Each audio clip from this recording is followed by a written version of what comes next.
네가 이 노래를 어떻게 알고 있는 거니? 프랑스 파리에 위치한 한 가정집 현관에서 50대 여성이 집안에서 흘러나오는 한국 노래를 듣고 하염없이 눈물을 흘리고 있습니다. 그녀의 눈에서 흐르는 눈물이 멈추지 않는데요.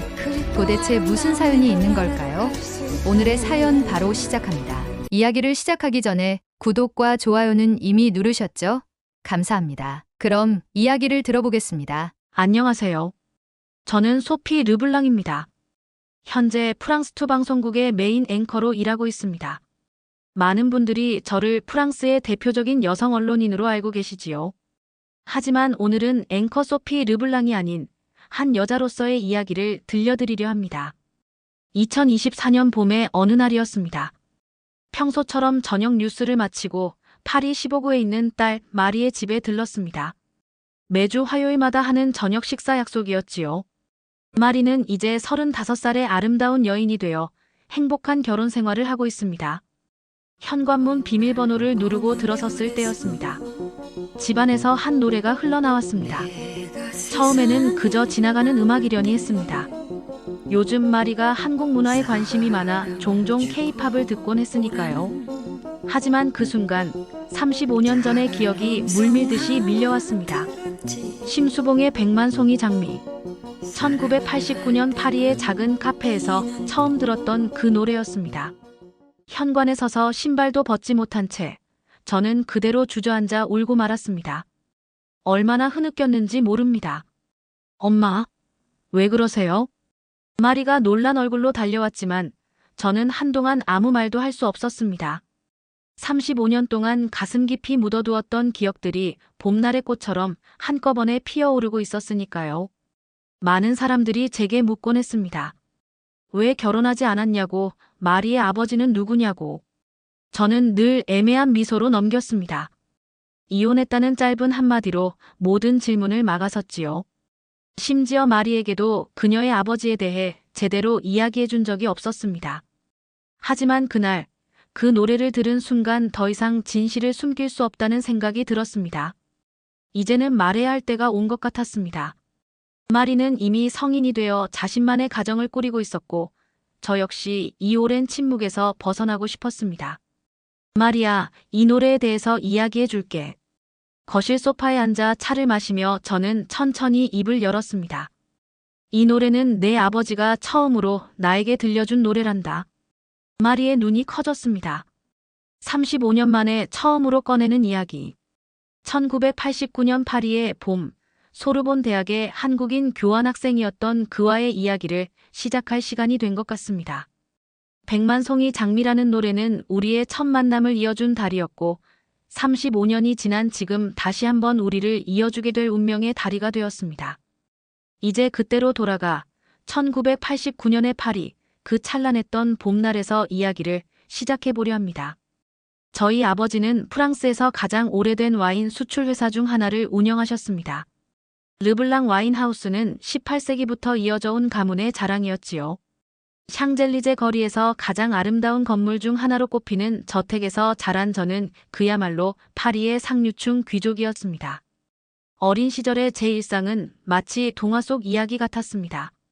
매일 아침 전용 운전기사의 차를 타고 명문 사립학교를 다녔고 주말이면 베르사유 궁전 근처의 승마 클럽에서 말을 탔지요.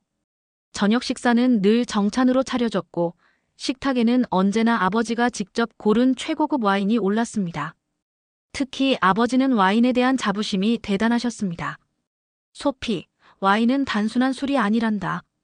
그것은 우리 프랑스의 혼이자 우리 가문의 긍지지. 어릴 적 저는 그런 아버지의 말씀을 잘 이해하지 못했습니다. 하지만 지금 생각해보면 그때 이미 아버지의 말씀 속에는 불안과 조급함이 깃들어 있었던 것 같습니다. 1980년대 후반, 세계 와인 시장은 급격한 변화를 맞이하고 있었습니다. 미국의 캘리포니아 와인이 세계 시장을 장악하기 시작했고 칠레와 호주의 저렴한 와인들이 유럽 시장을 위협하고 있었지요. 특히 일본의 경제 버블로 인해 고급 와인 시장이 요동치면서 많은 전통 있는 와인 하우스들이 흔들리기 시작했습니다. 아버지는 이 위기를 타개하기 위해 과감한 투자를 결정하셨습니다. 일본 시장을 겨냥한 프리미엄 와인 사업이었지요. 당시 일본은 경제 호황기를 맞아 샤토 라피트와 같은 최고급 와인을 천문학적인 가격에 사들이고 있었습니다. 아버지는 여기서 기회를 보신 거죠. 하지만 운명은 냉혹했습니다. 1989년 초 일본의 버블 경제가 붕괴하기 시작했고 고급 와인 시장은 순식간에 얼어붙었습니다. 수십억 프랑을 투자한 프리미엄 와인들은 창고에서 먼지만 쌓여갔고 회사는 급격한 자금난에 시달리기 시작했습니다. 그해 3월의 어느 날 아버지는 파산을 선언하셨습니다. 200년 넘게 이어온 가업이 하루아침에 무너진 것입니다. 샹젤리제의 저택은 은행에 넘어갔고 우리 가족은 파리 외곽의 작은 아파트로 이사해야 했습니다. 어머니는 이 충격을 견디지 못하고 우울증에 빠지셨습니다. 늘 우아하고 활기찼던 어머니는 온종일 창밖만 바라보시며 한숨을 쉬었지요. 아버지는 매일 위스키를 마시며 자책하셨고 저는 그런 부모님을 바라보며 무언가를 해야 한다고 생각했습니다.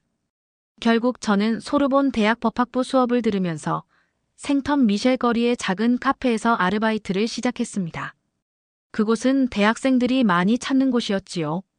처음에는 수치스러웠습니다. 한때 샹젤리제의 귀족이었던 제가 이제는 커피를 서빙하는 웨이트리스가 된 것이니까요. 하지만 시간이 지날수록 이 작은 카페에서의 일이 저를 치유해 주었습니다. 손님들과 나누는 일상적인 대화, 바쁘게 움직이며 느끼는 활력, 그리고 매달 받는 작은 급여가 주는 보람. 이전의 삶에서는 결코 경험하지 못했던 것들이었습니다.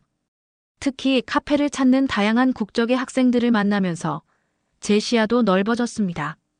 그들은 각자의 나라에서 온 유학생들이었고 저마다의 꿈을 안고 파리에 머무는 청년들이었지요. 그리고 그 봄날 그곳에서 저는 그를 만났습니다. 당시 저는 몰랐습니다. 이 시련이 오히려 제게는 축복이 될 것이라는 걸. 만약 그때 파산하지 않았다면, 만약 그 작은 카페에서 일하지 않았다면 저는 결코 그를 만나지 못했을 테니까요. 때로는 인생에서 가장 큰 시련이 가장 큰 선물이 되기도 한다는 것을 이제야 깨닫게 됩니다. 1989년의 봄은 유난히 따뜻했습니다. 생텀 미셸 거리의 작은 카페는 늘 그렇듯 대학생들로 붐볐고 저는 바쁘게 테이블을 오가며 주문을 받고 있었습니다. 그날도 평소와 다름없는 하루였습니다. 적어도 그가 카페 문을 열고 들어오기 전까지는 말입니다. 처음 그를 보았을 때는 그저 평범한 동양인 학생이라고 생각했습니다. 소르본 대학에는 많은 일본 유학생들이 있었으니까요. 구석자리의 창가 테이블에 앉아 의학 서적을 펼쳐놓고 공부하는 그의 모습은 다른 학생들과 크게 다르지 않아 보였습니다. 하지만 제가 주문을 받으러 갔을 때 그는 서투른 프랑스어로 이렇게 말했습니다. 저는 한국에서 왔습니다. 김성호라고 합니다. 그의 프랑스어는 어색했지만 그 목소리에는 이상한 따뜻함이 있었습니다. 당시 저는 한국이라는 나라에 대해 거의 아는 것이 없었습니다. 일본의 옆에 있는 작은 나라 정도로만 알고 있었지요. 그는 매일 같은 시간에 카페를 찾았습니다. 오후 3시가 되면 어김없이 그 자리에 앉아 의학 서적을 펼쳐놓고 공부했지요. 가끔 피곤해 보일 때면 저는 그의 테이블에 따뜻한 카페오레를 가져다 주곤 했습니다. 그럴 때마다 그는 환한 미소를 지으며 고맙다고 했습니다. 어느 날 그가 워크맨을 듣고 있는 것을 보았습니다. 평소와 달리 의학 서적 대신 창밖을 바라보며 깊은 생각에 잠겨있는 모습이었지요. 호기심에 저는 무슨 음악을 듣고 있냐고 물었습니다. 그는 잠시 망설이더니 이어폰을 저에게 건넸습니다. 그때 처음 들은 노래가 바로 백만송이 장미였습니다. 한국어로 된 노래였지만 이상하게도 제 마음에 와닿았습니다. 노래가 끝나고 성호는 조심스럽게 가사의 의미를 설명해 주었습니다. 사랑하는 사람을 위해 백만송이의 장미를 피우고 싶다는 그 순수하고도 절실한 마음을 그의 서툰 프랑스어로 전해들은 그 이야기는 지금도 제 가슴 한켠에 선명하게 남아 있습니다. 그날 이후 우리는 조금씩 가까워졌습니다. 그의 공부가 끝나갈 무렵이면 저는 그의 테이블에 앉아 이야기를 나누었고 그는 저에게 한국에 대해 들려주었습니다. 한국전쟁 이후 놀라운 경제 성장을 이룩한 이야기, 88 올림픽으로 세계의 이름을 알린 이야기, 그리고 그의 고향 태안의 아름다운 바다 이야기까지. 특히 인상 깊었던 것은 그의 꿈이었습니다. 그는 의사가 되어 고향으로 돌아가 작은 병원을 열고 싶다고 했습니다. 우리 고향에는 아직 제대로 된 병원이 없어요. 농어촌 지역이라 의료 혜택을 받기 힘든 분들이 많죠. 그분들을 위해 꼭 필요한 의사가 되고 싶습니다. 그의 이야기를 들으며 저는 제 자신이 부끄러워졌습니다. 저는 단지 가문의 몰락으로 인한 상실감에 빠져 있었을 뿐 미래를 향한 꿈이나 목표가 없었으니까요. 하지만 그의 곁에서 저는 조금씩 변화하기 시작했습니다. 단순히 법학부 학생이 아닌 진정한 꿈을 찾고 싶어졌습니다. 봄이 깊어갈수록 우리의 관계도 깊어졌습니다. 퇴근 후에는 종종 생텀 미셸 거리를 함께 걸었고 센 강변에서 길게 이야기를 나누었습니다. 그는 제게 한국어를 가르쳐 주었고 저는 그에게 정확한 프랑스어 발음을 알려주었지요. 점점 더 많은 시간을 함께 보내면서 저는 깨달았습니다. 제가 그를 사랑하고 있다는 것을. 그것은 제가 이전에 느껴보지 못한 특별한 감정이었습니다. 하지만 동시에 두려움도 컸습니다. 우리는 너무나 다른 세계에서 온 사람들이었으니까요. 그러나 운명이란 것은 참 이상한 것 같습니다. 제가 깊이 사랑했던 모든 것을 잃었을 때 전혀 예상치 못한 곳에서 새로운 사랑이 시작되었으니까요. 마치 오래된 장미 정원이 시들어버린 자리에 새로운 장미가 피어나는 것처럼 말입니다. 사랑에 빠진다는 것은 마치 봄이 오는 것과 같다고 생각합니다. 처음에는 미세한 변화를 느끼지 못하다가 어느 순간 모든 것이 달라져 있음을 깨닫게 되지요. 성호와 저의 관계도 그랬습니다. 더 이상 카페에서의 만남으로는 부족했습니다. 우리는 점점 더 많은 시간을 함께 보내기 시작했지요. 제가 일을 마치면 성호는 저를 기다렸고 우리는 파리의 거리를 걸었습니다. 때로는 루브르 박물관 앞을 거닐었고 때로는 몽마르트르 언덕에 올라 파리의 야경을 바라보았습니다. 특히 기억에 남는 것은 윅상부르 공원에서의 오후였습니다. 봄날의 햇살이 따스했고 공원의 나무들은 연두빛 새잎을 틔우고 있었지요. 성호는 그날 처음으로 자신의 이야기를 들려주었습니다. 충남 태안의 작은 어촌 마을에서 자란 이야기, 의사가 되기 위해 얼마나 치열하게 공부했는지, 그리고 소르본 대학으로의 교환학생 기회를 잡기 위해 얼마나 노력했는지를. 우리 마을에는 병원이 없었어요. 아픈 사람들은 버스를 타고 1시간이나 가야 했죠. 어릴 때 할머니께서 편찮으셨는데 그때 결심했어요. 꼭 의사가 되어서 우리 마을에 병원을 세우겠다고. 그의 꿈은 단순한 성공이 아닌 봉사와 나눔이었습니다. 그의 진심 어린 이야기를 들으며 저는 제 자신이 부끄러워졌습니다. 저는 그저 잃어버린 것들을 그리워하며 살아왔을 뿐 미래를 향한 진정한 꿈이 없었으니까요. 우리는 서로의 문화를 배워갔습니다. 저는 그에게 프랑스 문학을 소개했고 그는 저에게 한국의 시를 들려주었습니다. 서로 다른 언어로 쓰여진 작품들이었지만 그 안에 담긴 감정은 똑같이 우리의 마음을 울렸지요. 특별히 기억에 남는 것은 그가 저에게 들려준 김소월의 진달래꽃 이야기입니다. 이별의 슬픔을 진달래꽃으로 승화시킨 그 시는 제게 깊은 인상을 남겼습니다. 나중에 알고 보니 그때 이미 성호는 우리의 이별을 예감하고 있었는지도 모르겠습니다. 점점 더 깊어가는 사랑 속에서 우리는 미래를 꿈꾸기 시작했습니다. 성호는 한국에서 의사가 되어 고향의 병원을 세우는 꿈을 키웠고 저는 그와 함께 한국에서의 삶을 상상했습니다. 프랑스어를 가르치는 교사가 되어 한국의 학생들을 가르치는 모습을 그려보기도 했지요. 하지만 동시에 현실의 벽도 점점 더 선명하게 다가왔습니다. 성호의 교환학생 기간은 끝나가고 있었고 한국에서는 그의 군입대가 기다리고 있었습니다. 게다가 저에게는 우울증을 앓고 계신 어머니가 계셨지요. 그럼에도 불구하고 우리는 행복했습니다. 매일 아침 카페에서 만나 서로의 하루를 이야기하고 점심시간이면 생텀 미셸 거리의 작은 빵집에서 샌드위치를 나눠 먹었습니다. 저녁이면 센 강변을 걸으며 미래를 이야기했지요. 파리의 봄은 그렇게 흘러갔습니다. 마치 영원할 것만 같았던 우리의 봄날이. 지금 생각해보면 그때가 제 인생에서 가장 찬란했던 순간이 아니었나 싶습니다. 우리는 서로를 사랑했고 미래를 꿈꾸었으며 그 꿈이 이루어질 거라 믿었으니까요. 하지만 봄이 가면 여름이 오듯 우리의 이별도 피할 수 없이 다가오고 있었습니다. 다만 그때의 우리는 몰랐습니다. 이 이별이 35년이라는 긴 시간이 될 거라는 것을, 그리고 그 시간 동안 우리가 각자의 삶을 살면서도 서로를 잊지 못할 거라는 것을. 1989년 6월, 파리는 여름의 문턱에 서 있었습니다. 성호의 교환학생 프로그램이 끝나가고 있었고, 우리에게 남은 시간은 단 2주였습니다. 매 순간이 소중했고, 시계의 초침 소리가 가슴을 아프게 할 만큼 시간이 빨리 흘러갔습니다. 그날도 평소처럼 카페에서 일을 하고 있었습니다. 성호는 평소보다 일찍 카페를 찾았고, 그의 표정이 무거워 보였습니다. 퇴근 후 함께 걸었던 센 강변에서 그가 입을 열었습니다. 소피, 한국에서 편지가 왔어요. 군입대 통지서예요. 잠시 침묵이 흘렀습니다. 우리는 이미 알고 있었습니다. 한국의 모든 젊은이들이 그러하듯 성호도 군대에 가야 한다는 것을. 하지만 막상 그 현실이 눈앞에 닥치니 숨이 막히는 듯 했습니다. 3년이에요. 군의관으로 복무하게 됐어요. 일반 사병보다는 긴 기간이지만 의사로서의 경험을 쌓을 수 있어요. 성호의 말에는 흔들림이 없었습니다. 그의 꿈은 여전히 선명했고 그 꿈을 향한 걸음은 확고했습니다. 하지만 저는 달랐습니다. 제 마음은 폭풍우 치는 바다처럼 흔들렸습니다. 저도 한국에 갈 수 있어요. 프랑스어를 가르치면서. 하지만 말을 끝맺기도 전에 저는 알았습니다. 그것이 불가능하다는 것을. 어머니의 우울증은 점점 더 깊어지고 있었고 아버지는 여전히 술에 의존한 채 살아가고 계셨습니다.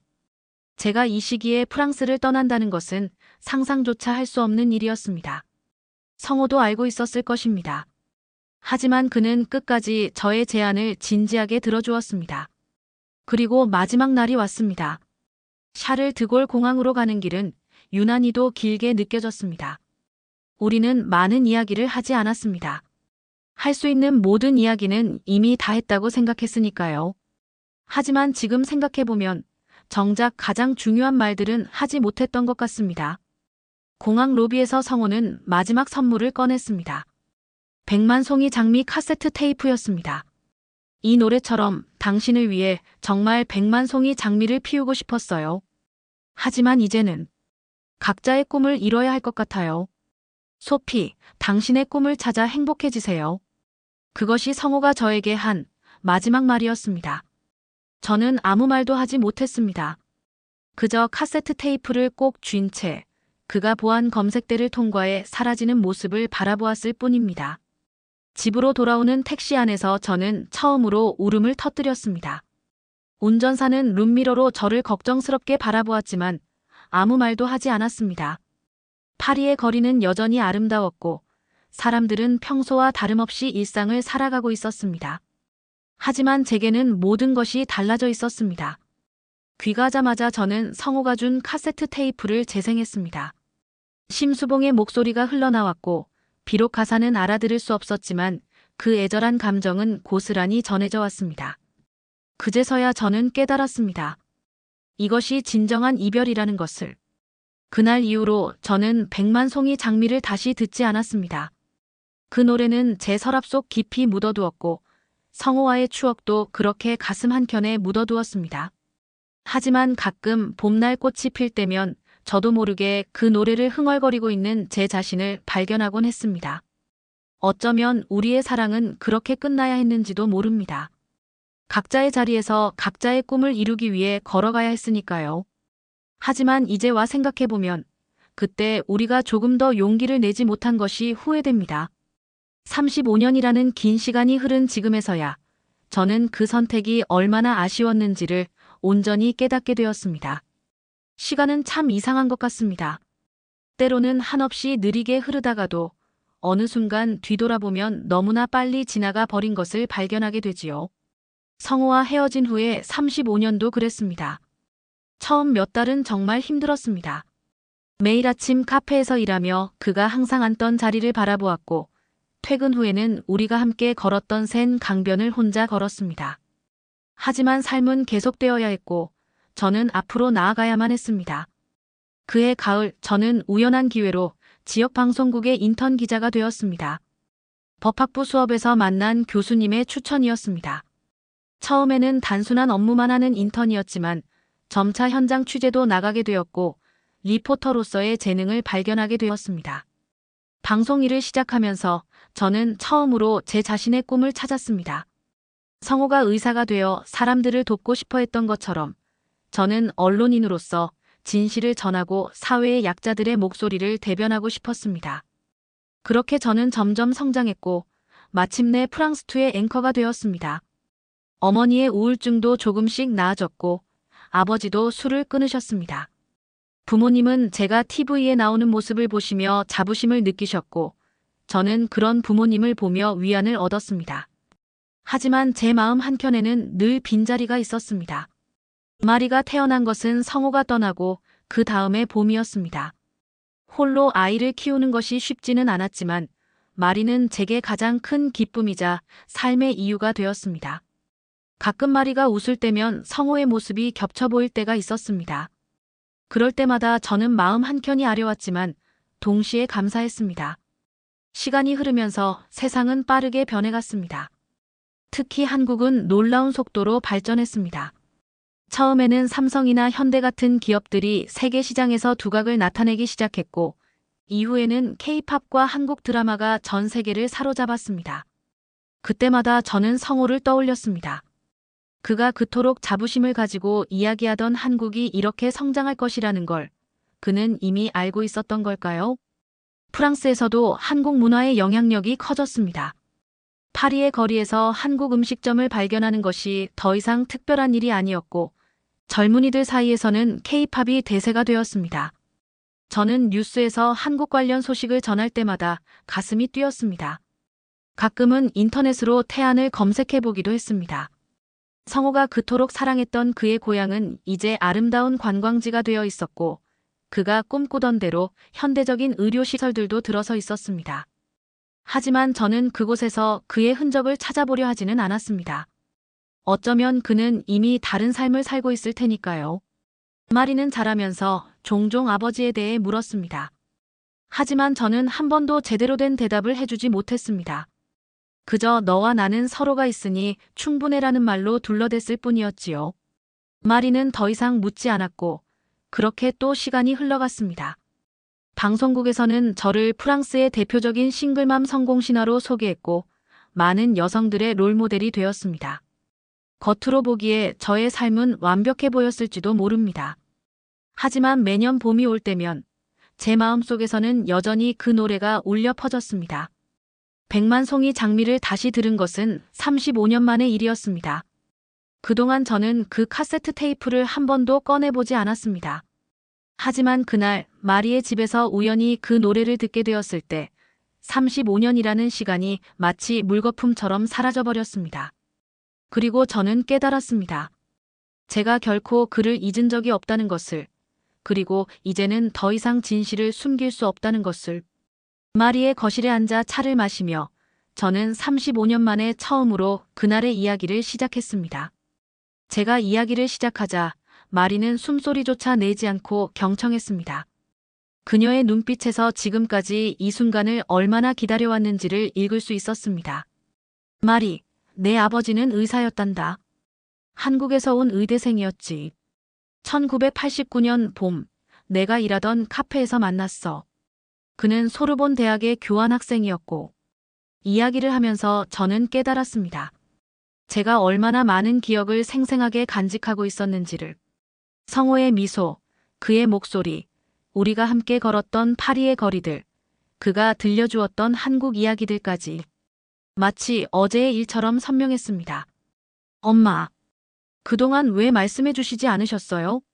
마리의 물음에 저는 잠시 말을 잇지 못했습니다. 왜였을까요? 너무 아팠기 때문일까요? 아니면 그 기억이 너무 소중해서 혼자만의 비밀로 간직하고 싶었던 걸까요? 아마도 두려웠던 것 같구나. 내가 알게 되면 모든 것이 변할 것 같았어.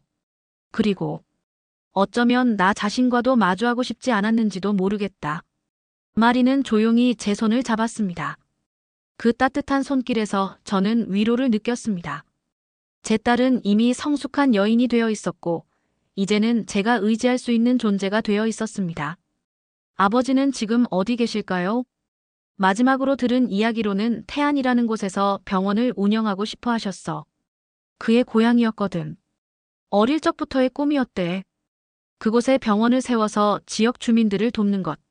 마리의 눈이 반짝였습니다. 저는 그녀의 눈에서 무언가를 발견했습니다. 그것은 단순한 호기심이 아닌 결심이었습니다. 엄마, 우리 찾아가 봐요. 아버지를. 제 아버지를 만나러 가요. 순간 가슴이 떨렸습니다. 35년 동안 한 번도 시도하지 않았던 일이었습니다. 하지만 마리의 말은 계속되었습니다. 지금 한국은 정말 찾기 쉬워졌어요. 인터넷으로 모든 게 가능하고 태안이라는 지역도 금방 찾을 수 있을 거예요. 거기에 있는 병원들도 검색할 수 있고. 엄마, 이제는 찾아볼 때가 되지 않았나요? 마리의 말은 계속되었습니다. 그녀는 이미 한국에 대해 많은 것을 알고 있었습니다.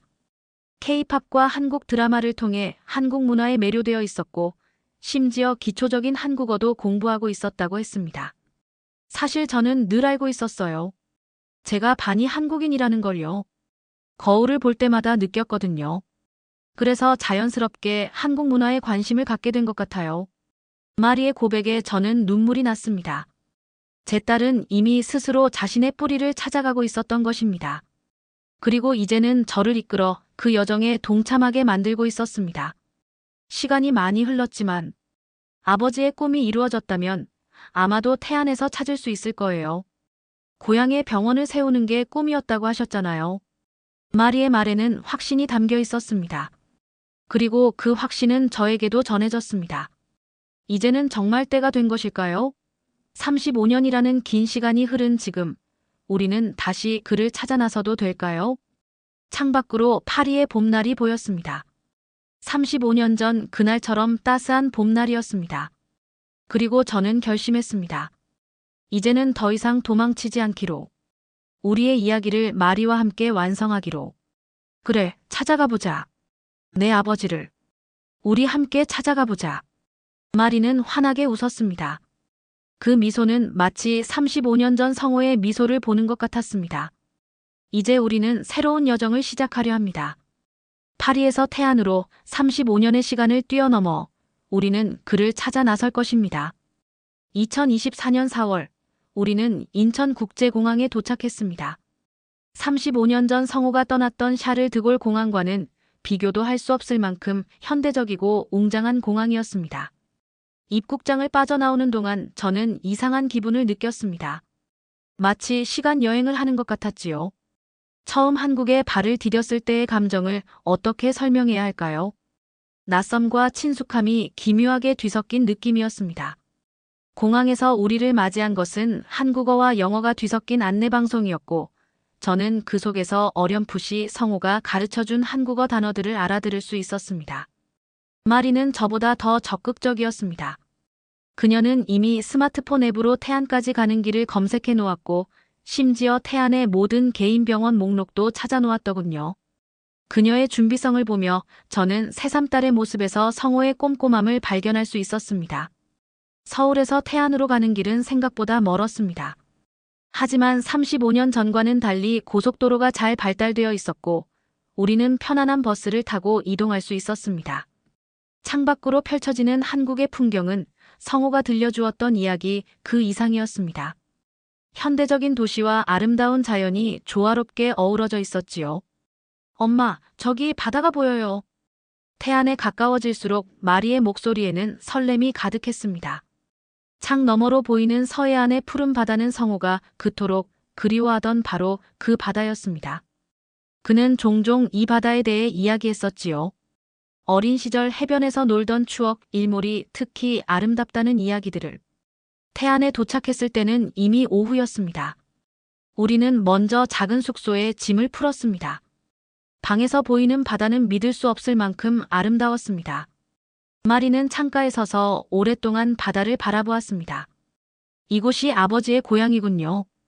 이런 아름다운 곳에서 자라셨다니.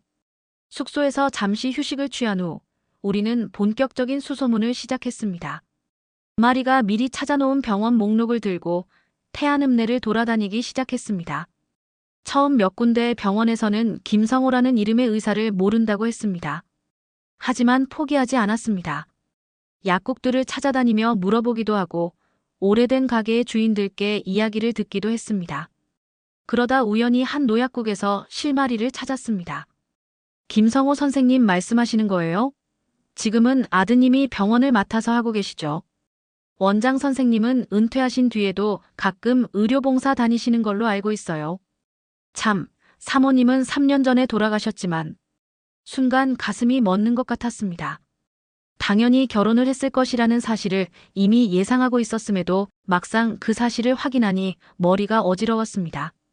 하지만 한편으로는 그의 아내가 이미 세상을 떠났다는 사실에 복잡한 감정이 밀려왔습니다.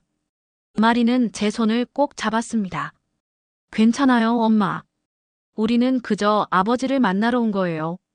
노 약사님은 친절하게 병원의 위치를 알려주셨습니다. 서둘러 택시를 타고 그곳으로 향했습니다. 해가 저물기 시작하고 있었고 하늘은 붉게 물들어갔습니다. 성호가 말했던 것처럼 정말 아름다운 일몰이었습니다. 병원에 도착했을 때 우리는 쉽게 그곳을 찾을 수 있었습니다. 김성호 의원이라는 간판이 아직도 남아 있었고 그 아래 작은 글씨로 원장 김준영이라고 적혀 있었습니다. 아들의 이름이겠지요. 병원은 진료 시간이 거의 끝나가고 있었습니다. 접수대에 앉아있던 간호사는 우리를 의아한 눈으로 바라보았습니다. 김성호 원장님을 찾으시나요? 지금은 의료봉사 가셨어요. 내일 오전에 돌아오실 예정이시라고 하셨는데 그렇게 우리는 하루를 더 기다리기로 했습니다.